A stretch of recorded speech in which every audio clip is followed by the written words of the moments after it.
Welcome to the Mom and podcast. We're your hosts, Suzanne Kearns and Missy Stevens. We want to help you through everything that happens in the ellipses, from your professional life to your emotional health. You're a mom and so much more. Let's figure out what comes next together. Welcome to the Mom and podcast. I'm Suzanne Kearns, a mom and writer, LGBTQ ally, and today a Halloween decorator. Finally, I know, I finally bought my first pumpkin today. I'm the worst. And I'm Missy Stevens, mom and writer, foster care advocate. And today I am also a Halloween decorator / outdoor fall enthusiast, which translates to lady who bought too many pumpkins. I have a lot of pumpkins. Should you need an extra? Yeah, I might not need to get your overflow. Yeah. We are so happy today to have Christina Joy Whittaker with us. When it comes to showing women and professionals of color how to pivot and advance in the workplace, no one does it better than Christina Joy Whittaker, founder and CEO of Pivot Brand Group and the Known Live Conference Series. An award-winning business and leadership strategist and TEDx speaker, Christina is known for empowering and steering emerging leaders towards higher impact, increased visibility and recognition, and greater career satisfaction. She has served as the go-to consultant for high-profile clients such as the NBA, the Walt Disney Company, and the U.S. Department of Defense. Welcome. Welcome. I'm excited to be here. Oh, well, we are so excited to learn from you and learn more about you. But before I know, what we're super excited to hear about is your TEDx talk and the murky middle. And then, of course, your upcoming Known conference. But before we dive into that, we'd love to learn a little bit more about you and the road that you've taken to get where you are today. Absolutely. Once again, thank you so much for the invitation and for extending your platform. Thank you for reading the bio as well. My name is Christina Joy Whittaker, and I'm a leadership and business strategist. And I want to say I really got my start in terms of my career in Big Four consulting. So right out of college, I went from doing an internship with Deloitte Consulting and then going full-time into it right after graduation. I was one of the lucky ones who did not have to apply to any job senior year. So I basically coasted and went right into my full-time role afterwards, which is great.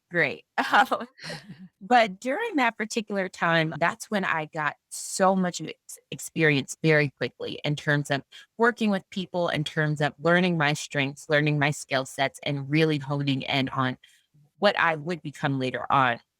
So I like to say I really cut my teeth there, especially in terms of the profile and the types of people I was working with. And so one of the projects that I had the fortune of joining was the TSA initiative right when the body scanners first rolled out. And so I was a part of the team dealing with all of the outrage, all of the anger, everything that came as an outcry as a response to that. So I would have to say I definitely got my fair share of lessons in patience. I got my fair share of lessons in facilitating difficult conversations. And from then on, I actually went back to grad school to University of Southern California. And that's where I found myself in the entertainment industry, working for organizations like Sony and the Walt Disney Company. And it was actually at my time at the Walt Disney Company where I really started deciding what I wanted to do with my life in terms of my career trajectory and looking at more so the impacts that I wanted to make.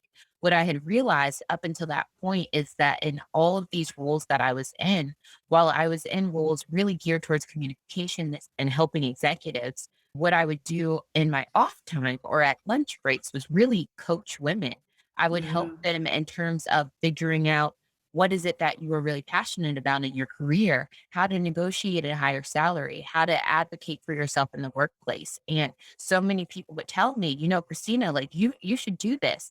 And I just had no clue that it was an enterprise. I had no clue that people actually paid for the service because I was like, well, just do what I say, just do it. Have lunch with me and then do what I say. Exactly. But sometimes when you have a gift, you can't always see it yourself. Sometimes it takes other people and interaction with other people to unlock and to speak into what you do so naturally. And that was really the case for me. And so after being in California, loving the weather, or having a love-hate relationship with the weather, I would say, while I was over there, went back to the East Coast, went back into consulting. And that's where I had my pivotal moment, where I was in an environment that, while it was the most prestigious job I had ever had, I had a six-figure salary, I had a team working with me, and from the outside, I had all the trappings of success. I really felt like a public success, but a private failure. It just Mhm. was not what I felt like I was really meant to do. And I Mhm. found myself actually having physical ramifications as a result of it. My hair started falling out. I had Oh, panic attacks. I had gained 60 pounds in a single year. I mean, everything in my body was telling me this is This isn't not right. working. But honestly, because I had normalized toxicity in a lot of my work environments, I didn't even link it to the job. I just thought it was normal. Like, you just kind of put your head down, you get Mhm. the job done, you overachieve. And I didn't realize that that was the cause of it. And so I ended up making a really out of character decision for me when I was going for my next career progression, where I was offered a job that paid me about 25% more. And then I was offered another opportunity that paid me about 10% less. And for the hope of finding alignment, for the hope of finding happiness, I ended up taking a pay cut and moving down to Atlanta, Georgia, where I still am right now, working for an organization, actually a school district at the time, that I really felt like was going to help me tap into figuring out what impact do I really want to make. And I would love to say that I'm still at that organization and it's been all hunky dory, but no, a year later I got laid off because oh, they ran out of money. It And happens. from that particular from that particular decision, I felt like I had a choice. I could either go back into corporate America, or I could really take a chance and develop out my business and figure out how I wanted to relate to people and the legacy I wanted to create. And so I chose the latter. And I've been doing that ever since, being a speaker and working with women who are still looking to advance in their careers, but also feel like their story and their message can transcend the walls of their organization. And so that's what I've been doing, ever since then. I resonate with this in so many ways because I remember having the big job with the big salary, and I should have been really happy. And at moments I was. It wasn't like I was miserable there, mhm. but always in the back of my head, I thought, this is not for me. And there were a lot of things there that did not align with who I felt I was. Yeah. And you feel a lot of guilt and shame over saying, this is not right. And I remember walking away and multiple people saying, well, are you just going to another company and just doing this, doing that Oh, somewhere else? And I was like, no, I'm not doing this anymore. Like, this environment is not where I am supposed to be. But I mean, that was 20 years ago and I'm still somewhat in the murky middle. I think. Yes, yes. Well, yeah. you mentioned how you just kind of it's like the boiling frog effect, where you said over the years you just kind of become accustomed to these toxic environments. Mhm. And I've mentioned it before on the podcast, but I had a particular client that every time I had to go for a visit, I ended up getting physically sick. Literally, I'd be like, "Oh, let me just step away from the table for a minute." But like I'd have to find a Oh, bush or no. something else. It reminded me of that little guy on South Park whenever he sees the cute girl. But I mean, it was such an I don't know if it was an anxiety, stress response, or just, I Yeah. mean, my body was there's just no clearer way of your body saying, this is not a good Not work. situation. Like, Right. and so, yeah, but I do think that you just, I don't know if it's a woman thing or if it was just if that's just a workplace thing, but you think that you should be able to tough your way through it and you want to make it work and Yeah. Mhm. you made a decision, you feel like you need to stick with it. And There's a yeah, lot that's of shame attached to saying, I'm not Yes. doing this anymore, but there shouldn't be. there should all the Yeah. darn It shoulds. definitely shouldn't be. But Yeah. what I've found time and time again is the biggest trap that you could fall into is expecting applause when making a decision best for you. A lot of Ooh. times those decisions are so contrary to what is lauded publicly, right? Mhm. However, if it's not working for you, if it's really just not sitting well, you have to prioritize yourself and what is going to bring you to peace, other than Mhm. expecting other people to get it. Especially if you're a visionary type of person, other people a lot of times won't get it. They won't Don't see get it. what you see. Yeah. And you have to show them, or you have to do it first for them to say, "Oh man, I always knew you could do it." That's weird because that's not what you said when I told you. Exactly. Let's rewind the tape a little bit.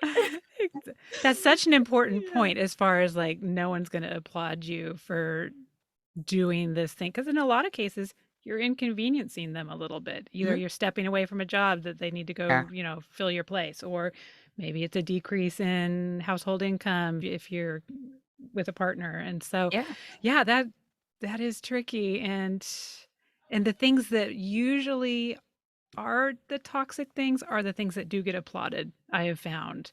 Yes. That stick to itness and, putting in the extra hours. Those are the things that our society does applaud. And it it can mess with your brain and make it even harder to get out of those situations. So bravo for you.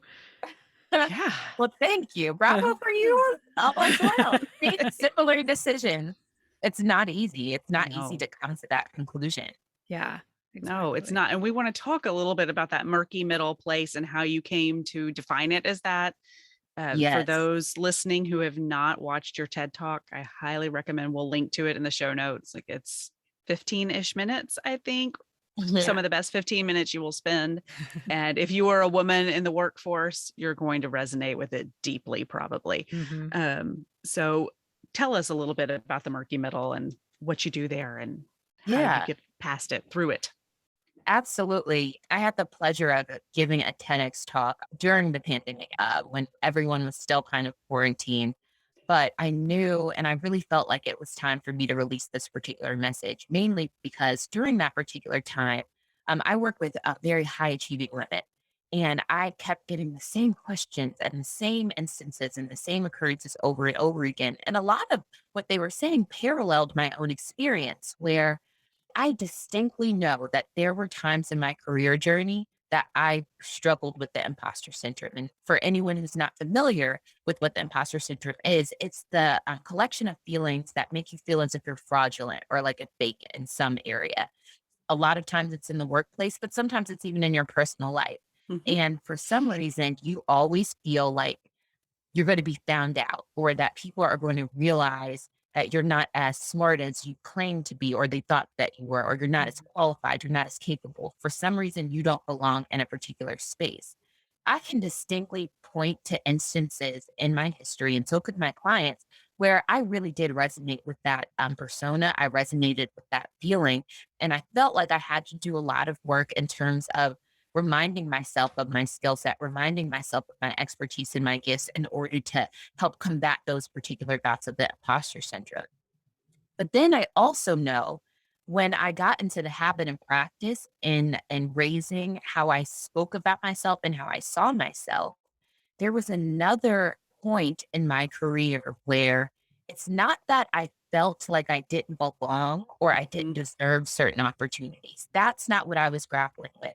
However, there was still this disconnect. There was still this dissonance between me being there and me feeling like I shouldn't be there. But I knew the root wasn't the same anymore. I knew it wasn't based in a lack of self-worth or a lack of self-confidence. Instead, I felt like I was really being pulled someplace else and I couldn't necessarily put my finger on it. I had visions of me, you know, operating in capacities that quite frankly just weren't aligned with my job. They just weren't matching up. And I'm a very analytical person. I'm a very logical person. So I'm like, okay, if 1+1 is not equaling 2, what is this? What is this that's What's wrong me? with that equation? Yeah. Yes. Exactly. And so for that particular time period, it just felt it was frustrating, right? Because I couldn't put words to it yet. But more than the frustration, it felt cloudy and murky. And so I gave it the name the murky middle because I think while it's similar to the imposter syndrome where you feel that break in dissonance or you feel that gap between where you are and where you'd like to be, it's different in that actually someone called it the imposter syndrome's big sister. And I really like that terminology. I do As it's too. basically saying, you know what, we understand the imposter syndrome exists and worked through some of the limiting beliefs along with that. But now this is different. This is a distinct difference in terms of how we can go about dealing with this next path. And so in my opinion, feelings of the murky middle you feel as if you're not in the right place, not because you don't belong, but because you feel a disconnect or a pull to do something elsewhere in alignment with the deeper life's purpose. Yeah. Now, the case is a lot of women, especially moms, right? There's very little time to lean into that with curiosity at all, right? Yeah. Because Right. you have to deal with one, you have to deal with yourself, right? But then you have to deal with children. And then maybe if you're married, you're dealing with spouses, or if you're in long-term relationships, however that may look, you're dealing with other people. And rarely do we really carve out that luxury of time to sit with that angst, to sit with that uncertainty, to Mm-hmm. really question, what is this? Why do I feel this way? And what I found is that there's really two paths from it. You can choose to just sit in that anxiety and resign to the fact that, you know what? I know I feel like I'm supposed to make a greater impact, but because I can't put my finger on it, I'm going to discredit it. And therefore Mm-hmm. I'm going to be okay with it being a thorn in my side. Yep. That particular type of resignation is incredibly prevalent because one, it shields you from any type of disappointment. It keeps you safe, right? It keeps you secure in what you know is coming next, but it doesn't Mm-hmm. necessarily fill that void. Now, the other path is actually saying, you know what? I'm going to start asking those questions. And what I talk about in my TEDx talk is leading through a lens of understanding that where you're at and that discontent does not always have to be. And that is not your portion in life. That is not the plight that is assigned to you if you don't want it.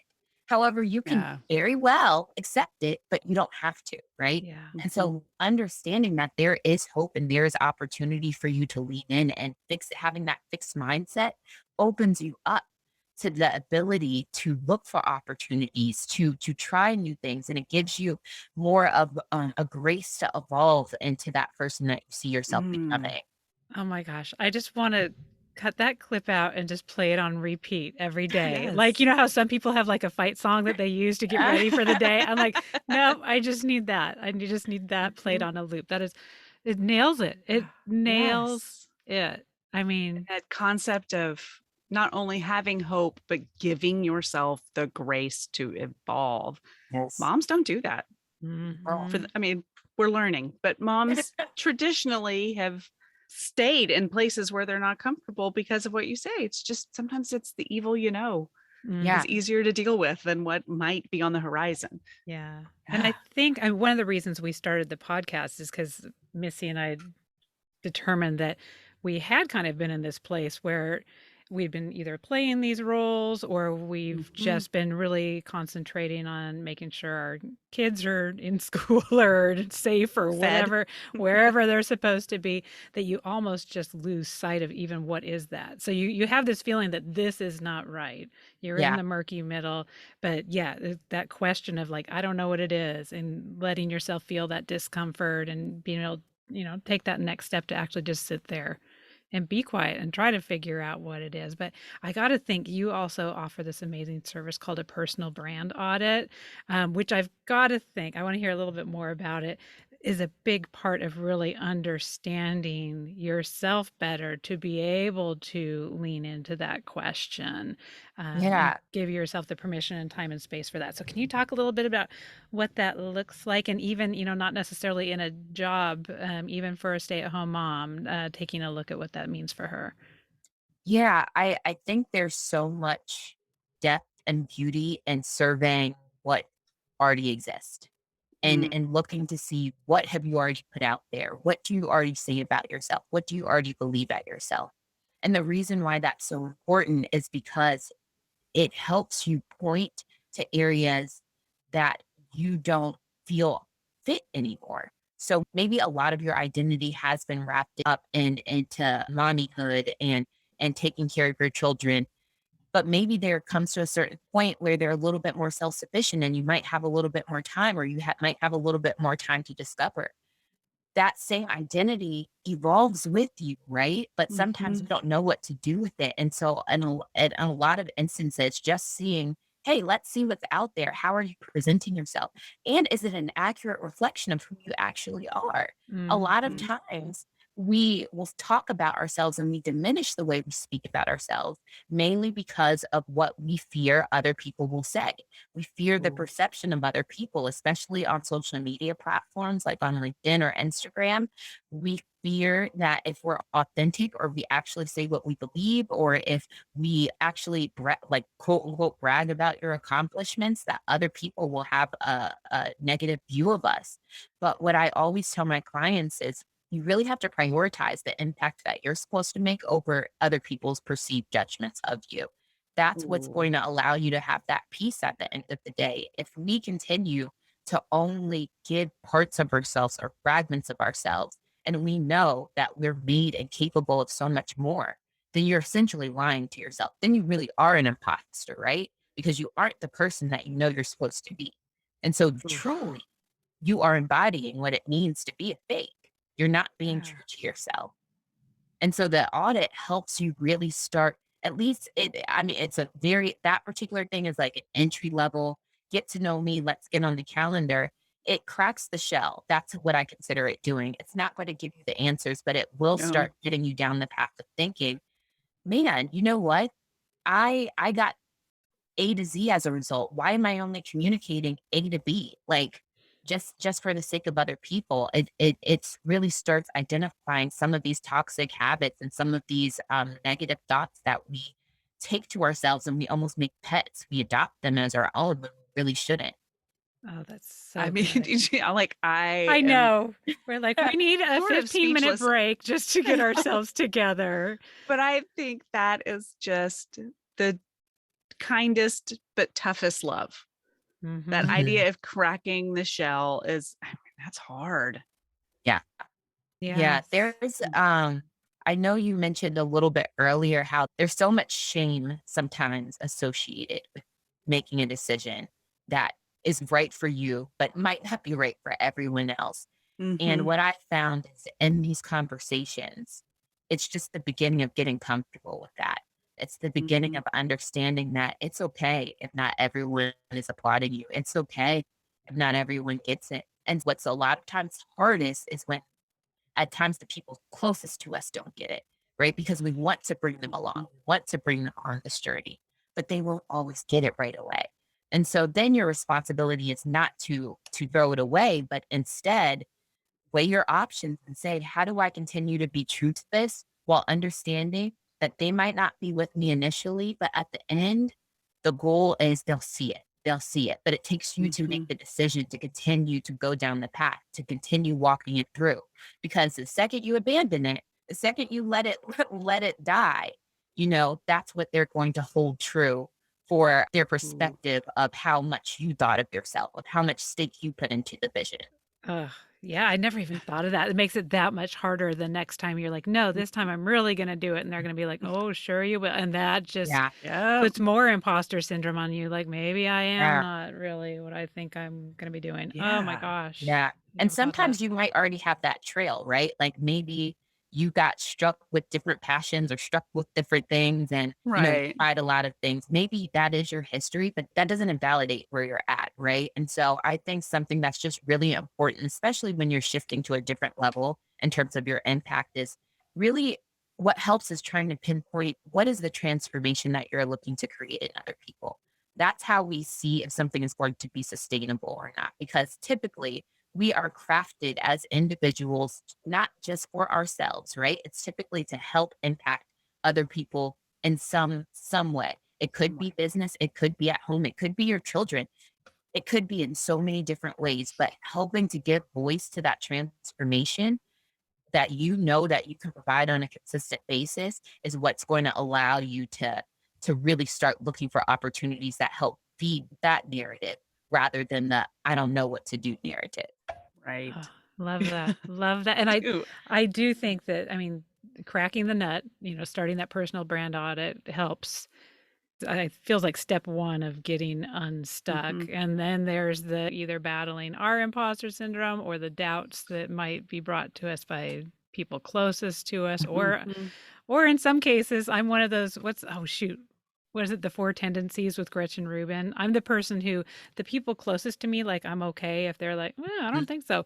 It's the random like neighbor down the street. It's the weirdest thing. Like I give the people the furthest away from me, the Joe Schmoes, in the neighborhood that I only see like when I move my trash can. For some reason, I feel like what they think is more important sometimes. It's the weirdest, most bizarre thing that Gretchen Rubin. I still remember the moment I got that aha. I was out moving a bunch of pea gravel in the backyard, and I was like, she gets me. I'm feeling that about you too. I'm like, oh my God, you're in my head. It's me. So the other parts of getting unstuck, I think there's also the idea of the time commitments. And depending on what stage we are in parenting, little kids obviously take a lot more time. And we talk a lot about this confetti time and how we can get into the good habits, even when the kids do take 25 hours a day, how instead of using 15 minutes to scroll through Facebook, can we use that 15 minutes to look and see, like a TED Talk, for example,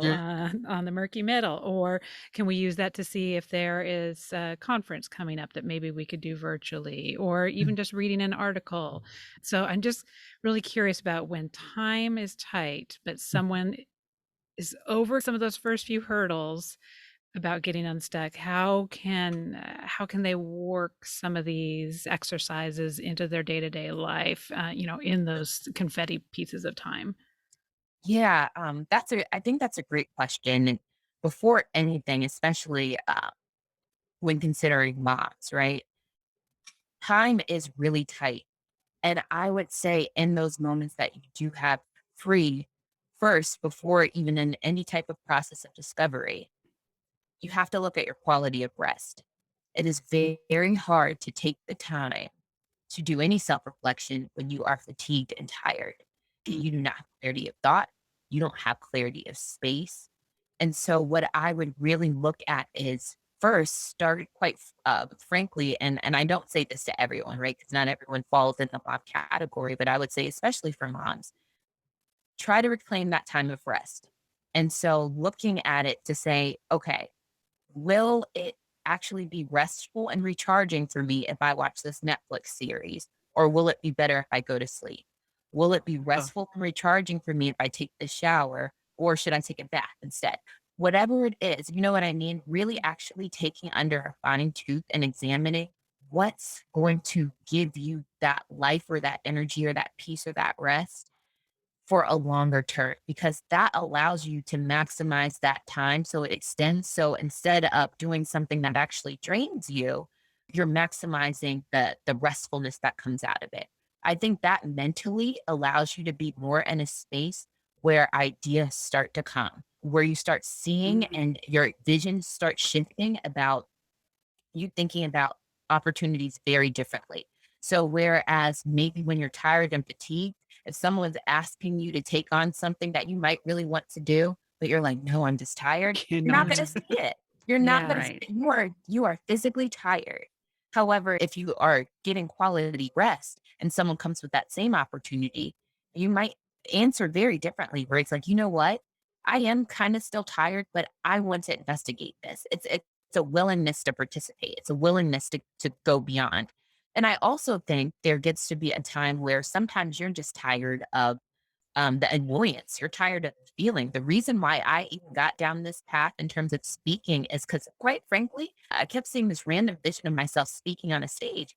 I was like, I don't speak. Why does this keep coming out? Like, why? Why is this not leaving me alone? And then, I registered for a conference to take that time. I've always been busy. I will always be busy. And while I don't have children myself, I am the best godmother ever. I'm amazing. And so I do make time for my family. I do make time for the people around me. And I work. I was working a lot, but I said, you know what? I'm going to devote these 4 days to figuring this out. And, I am a person of faith. So I was like, God, you're going to have to meet me here because this is the 4 days I'm allotting. And I need to figure it out in those 4 days. And I didn't figure out everything in those days, but it cracked the shell. It got me going. And so afterwards, the opportunities, when someone would ask me to speak, and before when I would dismiss it, I started saying yes. I started saying, you know what? Actually, yeah, I'll do it. Let's give it a You whirl. start saying things a lot differently. And so I Mhm. would say, especially for moms, looking at the quality of rest, but also understanding the legacy that you want to leave for your children. You want Mm, them to see you investing in yourself. You want them to see you trying something that you might be really uncertain about, but understanding at the end of the day, it's worth it. It's going to be worth it to at least take that step, at least take that risk, at least give yourself the chance and hold yourself in such high esteem where you're giving yourself that luxury to take a chance. Those are the types of things you want to model for your children. And so keeping that in mind and understanding that honestly, it needs to be inwardly motivated, but having your kids see you do it is icing on the cake. It's all the better, right? mhm. And so I don't even know if that answered your question, You but I hope did. it did. Completely. What's crazy is that I feel like the universe is sending us rest. Like Mm, it's been a common theme that's come up mhm, lately. And Mhm. I, it's something we've talked about a little. It's something that I keep saying I'm obsessed with it because I yeah, realized that I've been a mom for almost 16 years now. I don't think I've been properly rested in that time. I have times thought I yeah, was prioritizing it. I always say I'm good at listening to my body. I know when I'm exhausted, but I don't always know how to recover. And so I'm learning that now. And Mhm. it's only now that I'm putting together the pieces. I'm listening to you talk and I am hearing things have come my way in the last 16 years that I just could not see my way into or through because I was tired. I mean, like this yeah, deep physical bone tiredness that sets in. And if we don't take care of ourselves, how do we expect to crack the shell and let new opportunity in Mhm. when we just can't even put words together? yeah, Yeah. yeah. Oh, And I think understanding the journey of the process as well. I think especially in the murky middle, and just in general, especially if you're a high achiever, you want the answer right away. And Yeah. sometimes the prioritization of rest might be your right away answer. It might be get some sleep for the next few months. Mhm. It might not be like, oh, try this venture, try that, try this. That's not always how it presents itself. And so Mhm. understanding, I think even in my life, I'm learning not to live for the punctuated points in life, but understanding how this is an elongated journey. This is a walk. This is literally a walk, right? And so understanding, give yourself the grace to evolve over time and knowing that even though you might be used to always being this person who's the super mom, who's the go-getter, does everything, that might not be what you need right now. And that's okay. It might Yeah. look Mhm. different. Yeah. Oh, I love that. And we talk a lot about the different seasons of our lives. And I think that that really kind of plays into that There's idea freedom as in that. well. Yes, there is. Like, this just is not quite the time yet. As Yeah. long as I don't use, see, I would be tempted to use that as an excuse to procrastinate, but I think there's a very, you have covered it in a way that I can see that there's a very distinct difference Yes, check between, Right. check your motives. That's definitely for sure. yes. A lot of people are very passive with this process.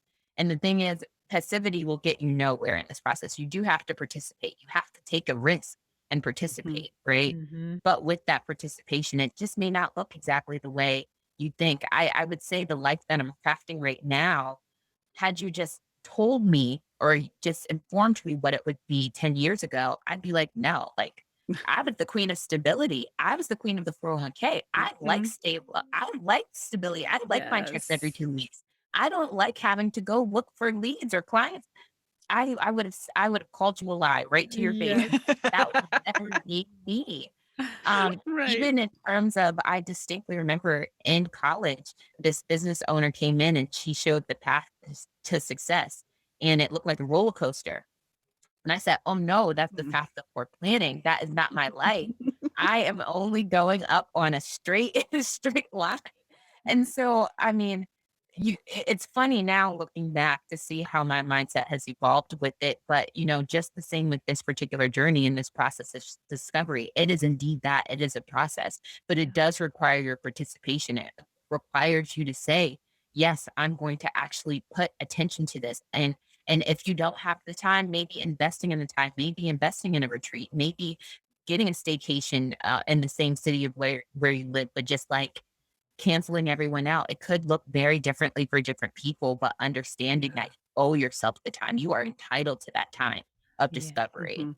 And speaking of which, I want to, before we jump into the look, listen, learn, know about your upcoming Known conference, because Yes. talk about being able to give yourself the gift of that time Yes. and really saying, nope, I'm blocking out these blocks and I'm going to be present and I'm going to do this for me. And I mean, just looking at the agenda and stuff, it looks like it's going to be a powerful, it's going to be a powerful bunch of sessions. So can you tell us a little bit more about the Known conference, and if is it too late for anybody to sign up? Yes, we are still taking registrants, so I would love to have you there. The conference is really geared towards high achieving women, especially women of color, Black women who are professionals in the workspace who are looking to advance in their careers, meaning that you know where you're at is not necessarily where you will end, but you want to a plan of how to advance, but more so than that, understanding that you have every right to be seen, be heard, be paid, and be known for your brilliance and your expertise. I think so many times we get into these cycles where we hold titles as idols, right? Where we identify ourselves as only a mom, we identify ourselves as only a director, we identify ourselves as only a wife, or whatever, what have you, right? We have so many titles, and we whittle ourselves down to fit those boxes. But what we dismiss is the beauty of your story, the beauty of your experience that can transcend industry. It can transcend your organization. And so during the course of this conference, that's really what we're going to focus on. I think in this past year, especially because the pandemic did gift us time, right? There's a lot of horrible things that happened, but a lot of us had some time that we never would have gotten at any other point in our lives to sit and not do anything, not know exactly what's happening, and to start reflecting about, "Am- like, do I like what I'm doing? Do I like myself in this role? Do I like this organization? I mean, I know I do it, and you probably do it really well, but do I like it?" And so Yes. this particular conference is an outgrowth of a lot of those sentiments and an answer to what I feel like a lot of my clients needed, which was just dedicated time and space to unpack those different aspects. And so we break the conference up into 4 components, where first is talking about being seen, and that's really getting to the mental health of it all, navigating those particular environments and giving yourself some time and space to do that vision setting, to do that goal setting. A lot of times, until you get into certain spaces, you can't put words to what you're feeling. And what I found is that when we get into spaces like the No Live experience that we're creating, you start hearing a higher level of dialogue. You start hearing words that speak to your inner visions that you may not have communicated. And it may sound really new to you, but also strangely very familiar because you know you're supposed to do it. And so that's what we're really going to focus on the first half of the day. The second half of the day, we're actually being joined by New York Times bestselling author Minda Harts, who's been everywhere. She just released another book called Right Within. But she is going to join us and talk about being heard. How do you start getting your voice out there and positioning yourself, right? Something like a podcast, or something that really shows the outgrowth and outflow of your experience and your skill set. How are you making sure that you aren't just a hidden cog in the wheel, but instead what you have learned in your life starts to transcend the 4 walls of your organization, your position, or even in your home life? Then we focus on being paid. I'm all about making money and not going broke. And so we're going to talk about the financial literacy aspect, but also how do you use what you're already doing in terms of like garnering sponsorships and partnerships and brand deals out of the outgrowth of what you already did. While I don't have children yet, I always said the second I do, an Instagram account is going up. We are monetizing this. We are making a platform. And I say that in jest, but there's a lot of things that are a lot of opportunities to get paid for what you naturally do. And so let's look at those opportunities. And then finally, in terms of being known, really understanding that you have full ownership. You have every right to define what you want to be known for and the legacy you want to be made. It's not just a job title. It's not for anyone else to decide. It is only yours.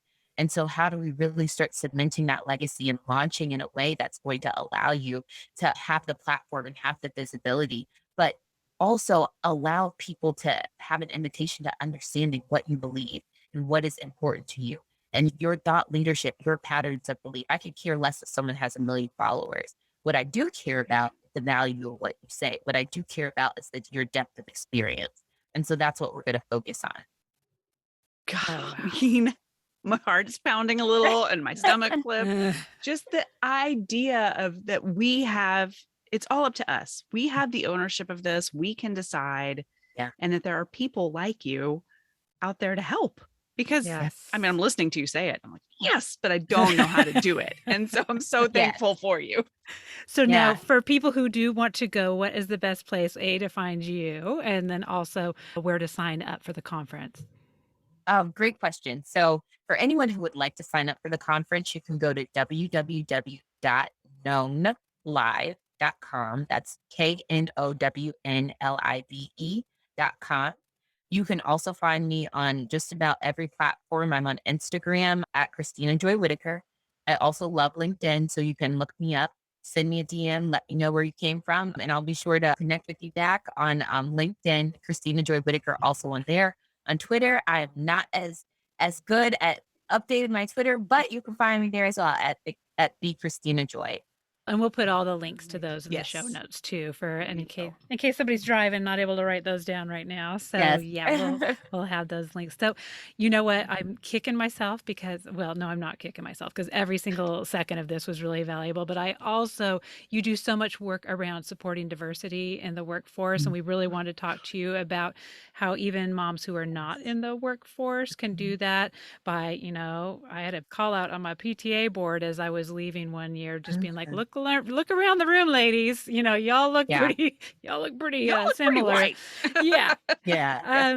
So there's a lot of things we can do there. And I think that is a conversation that I don't want to try to rush before the Look, Listen, Learns. And we'd love to have you come back and actually dedicate an entire episode around that topic if you'd be willing to do that.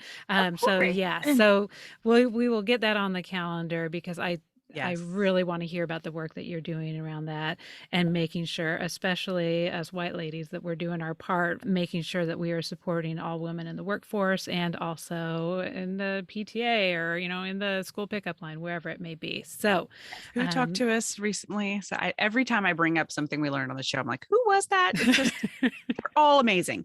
But Lisa Stromberg talked to us about being co-conspirators and I loved it. I think about it all the time that allyship is one thing, but really being co-conspirators and making a difference is where we should all be headed. Yeah, because she had some amazing statistics around, I don't know, they're amazing. They were surprising and kind of gross. But as far as in the workplace, how Black women are primarily supported by white men, not white women. Yeah. Because women feel like, oh, we're all still fighting so much to try to get ahead. Yeah. So sorry, I'm not quite ready to stand up for you. I'm still trying to get my own. Whereas so I don't know. So that was a really disturbing statistic. And it was I was like, we really need to do better. So anyway, I think we need to have an entire episode dedicated to that. So we'll make sure that we get you on the calendar for that next. But we really wanted to make sure we were focusing on your upcoming conference because that's coming up soon. We rearranged some stuff in our schedule so that you are going to be running. Well, while you're listening to this, you're running today, but it'll be next week. So we can make sure we get as much lead time before the conference for that. As long as registrations are in by, we start the November 5th. If I see your name come by through the 4th, you're welcome. You might not have everything right away, but you'll be welcome to come in. All right. Wonderful. And we'll be promoting it within our group and on our page as well, because I just think that's such a valuable resource. All right. So I think with that, we're ready to jump into some Look, Listen, Learns. And just in case this is anybody's first time joining us, the Look, Listen, Learn segment is where we all just take a couple minutes to talk about things that we've been reading or watching, listening to, or learning about. And so we don't put you on the spot right away, Christina, I'll go ahead and start with mine real quick. Okay. I love this idea of signing up for conferences and really claiming that time is not something that moms typically feel like.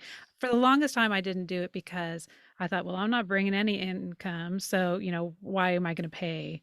And, I don't deserve it because I'm not necessarily getting any income out of it. First of all, some of the connections that you make at these conferences very much can pay for Yeah, them Right. in the long run. very true. But I think that it is an investment in yourself and your sanity and your skills. So I am going to be doing a virtual, the Irma Bombeck Writers Conference. It is a conference that happens in person every 2 years. This time, because of COVID, it got postponed till next spring, but they are just doing a 1-day mini conference tomorrow. And I am making this serious. I even bought some noise canceling curtains. My office downstairs, I should probably just do it here in the closet here. But it has two doorways with no doors. And Oh, even the dogs sometimes, there's like going from the living room to the kitchen, they just decide to come through my office for some reason. I'm like, this is, To see you. I don't even know. So I bought some cheap $50 velvet curtains off of Amazon that are getting delivered today, and I'm putting those up, and it is going to be my space. I'm literally claiming space love it. in my office to take that time and really soak it all up. And then as far as things that I have been looking at, I have been reading because an upcoming guest that we have is Catherine Winch. I think it's Winch. I'm so sorry if I'm saying that wrong. I But think it's from Winch as well. Slay Like a Mother. And I had to look it up in my old Mom 2.0 photos, but I saw her talk at a Mom 2 conference back in May 2018. And I remember, even though I had already had a couple of the Dove Corporation sponsors a champagne bar there, and I had already had a couple, I still remember just being like, I need to know her. I need to know more Yeah. about what she's doing. And she was the first time, and I know I've heard this in some other places, this idea of if you take a glass and you take the rocks and the sand, and the rocks are the things that are really truly valuable in your life and things that are going to move you ahead. And the sand is like, I need to go get some eyeliner for my daughter, and I need to go get this, and I need to go get oil in the car. And we tend to put all the sand in the glass first, and then the big rocks don't fit anymore. But if you do the rocks first, that the sand just kind of fills in the spaces around the rocks, and you can fit it all in there. And I was looking through my pictures, and I have photos of every single one of her slides. And I'm like, and of course, without her talking about them, I'm like, I don't remember what that one was about. But as soon as I saw the one with the sand and the rocks, I was like, yes, because that really just stuck with me about how we manage our time sometimes as moms. So I am really looking forward to that and really enjoying the book as well. So Christina, what about you? What do you got some look, listen, learns going this week? Yeah. I think for me, something that I've been working on internally, mainly because I'm such a practical person, is really leaning into the idea of what I preach myself, leading with the lens of hope and really leaning into belief. And so I am almost finished with a book that I've been looking at by Jamie Curran Lima, Believe It, which I loved. She's a billionaire founder of It Cosmetics, and she Oh, talked yeah. about basically her whole life story and the ups and downs, like getting rejected and going through that, and I mean a beautiful story. So Mm-hmm. I've definitely had my eye on that, looking at that, and it's very reminiscent to another book that I absolutely love, and I talk about her all the time. Marshana Daniels wrote this book called Believe Bigger, and so if there's anyone struggling with belief and like seeing past basically your circumstance right now, I mean, I Mm. think it's a great resource as well. In terms of who I'm learning from, this might sound really cliche, but I would say part of my identity that I had really taken year after year is that of a loner. I just really got to the point where I was like, people just don't get me. I mean, I always considered myself, and this literally would happen. You would elect me class president, but you wouldn't necessarily invite me to a party, right? And so I was Interesting. always that person.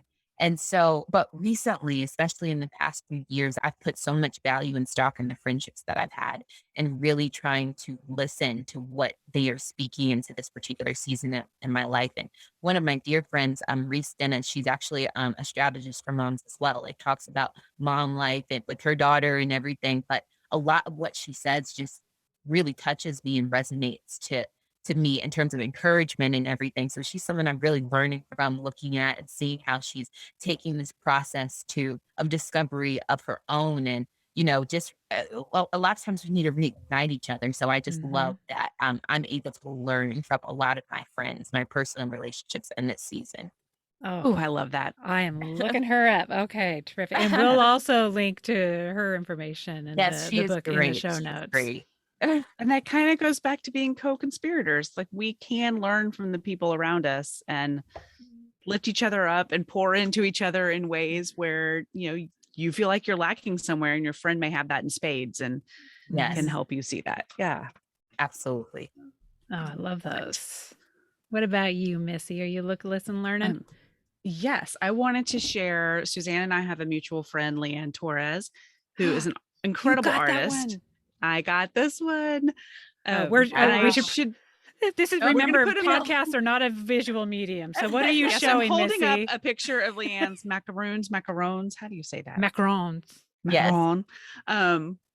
And so she recently had a pop-up show, and I bought these, but I already had a picture of some cherries that I loved. And then, and Suzanne's holding up her candy corns, which I could not buy because Suzanne had already bought. I already bought it. And, I also bought some mandarin oranges. So I'm hanging them together. I should have brought them all in, but I'm calling it in my mind balance. Like, it's 2 pieces of fruit and then these cookies. So it's kind of how I like to live my life. We will put her website in the show notes, but she has some beautiful, beautiful pieces. And will it still be October when this airs? I just now realized. Yeah, I think so. The very tail end of October. Yes, next Thursday. October is Leanne's birthday month. And so she has a discount, like a friends and family discount. So we'll put that in the show notes, and you can go buy your own piece of Leanne Torres art. It's all so pretty and fun. And some of it's really whimsical and some of it's really deep. She has watercolors, and it's just, anyway, I love her. It makes you hungry. These make me so hungry. I had to make cookies the other day. Mine weren't this beautiful. Mine were like Toll House break apart chocolate chip, but they scratched the itch. Oh yeah. So I'm watching You on Netflix. Either of you watch? Yes, I have. I haven't seen it. Oh my God. I debated whether or not to bring it up for Look, Listen, Learn, because as I watch, in fact, I finished it this week, but as I watched it, I would think, why am I watching this? I hate it, but I couldn't stop. Now, is it the original one? Because there's a new season, I just finished the new season. Okay. Of it. Then you watched the original 3 one? seasons. Yeah. There's 3 seasons, and the main character has this internal dialogue that I find really funny. He's twisted and broken, and every season he's a sociopath, and he hooks up with other sociopaths because I guess they see each other somehow. And I mean, this last season, every episode, I think it cannot get any crazier. I can't believe that just happened. I think they might have jumped the shark in a couple places, but I couldn't stop watching because his internal dialogue is hilarious, even though it should not be, because it's psycho. But anyway, I highly recommend it if you just need a break, but also you have to be ready to handle some blood and guts. And it's so great. I only watched season 1. So I watched it during the pandemic is when a friend of mine told me about it. And during that time where we would have watched anything, like I was watching Tiger King, and, so it was early on. And I remember watching it, and Mark was in the room. He was doing something else, and he kept going, what are you watching and why? I'm like, I don't know, and I can't stop. And so when I saw that the 3rd season had come up, I'm like, well, it's not the pandemic anymore, but I think it's 10 episodes. I'm like, I think I'm going to hang in there for these 10 episodes. And so I do recommend it because it is an escape, not a happy, light escape, but it's a great escape, especially it's spooky season. So I'm afraid Chris would shame me. Chris is a little too high end. Oh, Mark too. Mark is like, I can't believe you're watching that. I'm like, well, be quiet. She's about to chop the cleaver. It's going in a minute. Oh my goodness. That's what Dexter, it was extra crazy. Season 3 is beyond. Okay. So yeah. All right. If you need a little horror show for your Halloween weekend, because yes, this will be coming out for Halloween. So yeah, perfect for this coming Halloween weekend. And it goes with my candy corn painting. Yay. Yeah. Although this is for all year round. This is just everybody always shames candy corn, but yum. I know, I don't like it. I like the painting, but I don't like the candy. I cannot buy the candy until the 31st this year because I'm doing so good and I'm trying to eat healthier. And I've been doing really good. Even when the kids bring out the Nutella and Cheez-Its, I don't partake. And so, yes, I'm going to buy it like on the 31st at 3:00 p.m. And whoever our last kid is, good for them because I'm just going to go dump here. You can have the rest of it. Oh, well, this has been so much fun. I learned so much. Oh my gosh. I know. I got you can tell when we're really into it when we start taking notes on our own podcast. And I was like, no, I want to just be really present and just soak it all in. But this is going to probably be, I don't mean slowest editing in the bad way. I think it's going to be like every 5 seconds, I'm going to have to pause, write it down. And make a note about which clips we want to share because it will be a lot. Such good information, really inspiring. And I'm so excited about the conference and the fact that you are out there and spreading this magic with more women, because I think it's a message that it's so universal. Everybody needs it. Don't need to be a mom. You could be just graduating from high school and these are still things that you need to know. So I'm so glad that you're out there spreading the word and encourage everybody to go watch the TED Talk, sign up for the conference. And I can't wait to see. I just feel really exciting things coming from you. Yes. Well, I'm glad you listened to that little voice. And yes. Very much. Thank you all so much. And thank you for what you do in terms of encouraging and providing this as a great resource. This is wonderful. Thank you for extending your platform. Thank you. Thank you so much for your time today. Nice to meet you. Have a great afternoon. All right. You too. Bye-bye. Bye. Bye.